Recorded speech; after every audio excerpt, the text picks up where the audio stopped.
Қайсы бір жылы тағы да бір ағылшындарға бардық, Англияға, Ұлыбританияға. Біз өзіміздің телеканалменен көптеген жобалар түсіріп жүрдік қой енді.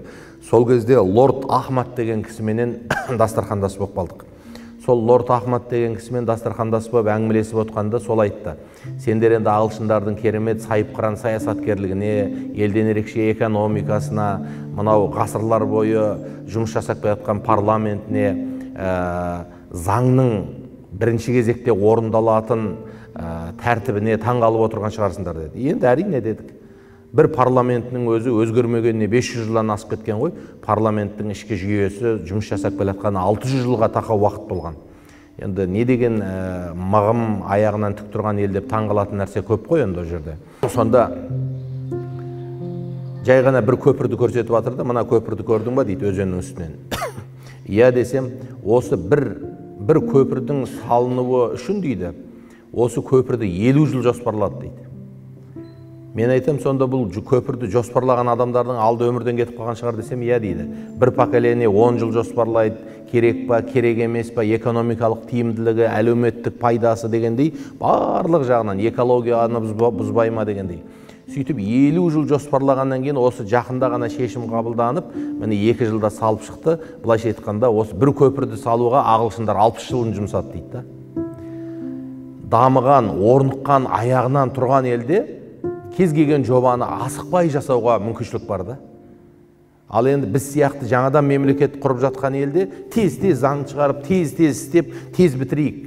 Бірақ ол жерде қателесу де, шатасу да көп болады, тез істелген жерде. Бірақ басқа вариант жоқ. Тез істемесек, әлем, дүние қарап тұрған жоқ, қап кетейік деп жатырмыз. Ал енді орнығып жұрттың алдына түсіп алған адамдар, әлгі бір жарыста, марафонда жүгірген кезде біреулер 1 километрге жүгіріп кетеді ғой, алдыға озып. Сөйтіп артына қарап қойып, мәреге асықпай жетеді ғой. Сол сияқты бұлар да әлемдік дамуда алдыға шығып кеткен халықтар болғасын, бір көпірді 60 жыл жоспарлап отыр ғой енді.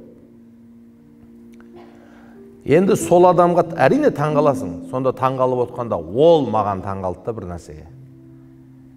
Сендерде қанша пайыз халық бір шаңырақтың астында ерлі зайыпты болып өмір сүреді дейді да. Мен айтам, енді 99% жалпы үйленген адамдар бірге тұрады деп. 1,5 гражданский брак, немесе 1,5 сол бір әртүрлі ситуацияға байланысты болмаса, 99% халық егер үйленген болса, ерлі зайыпты болып бір шаңырақтың астында тұрады десем, бізде 60-70% адам бір шаңырақтың астында тұрғызамаймыз дейді. Күйеуі мен әйел тұрмайды. Тек суббота воскресенье екеуі кездесіп, қалған уақытта әйел бөлек тұрады, еркек бөлек тұрады, баласы бөлек тұрады. Осындай өмір дейді.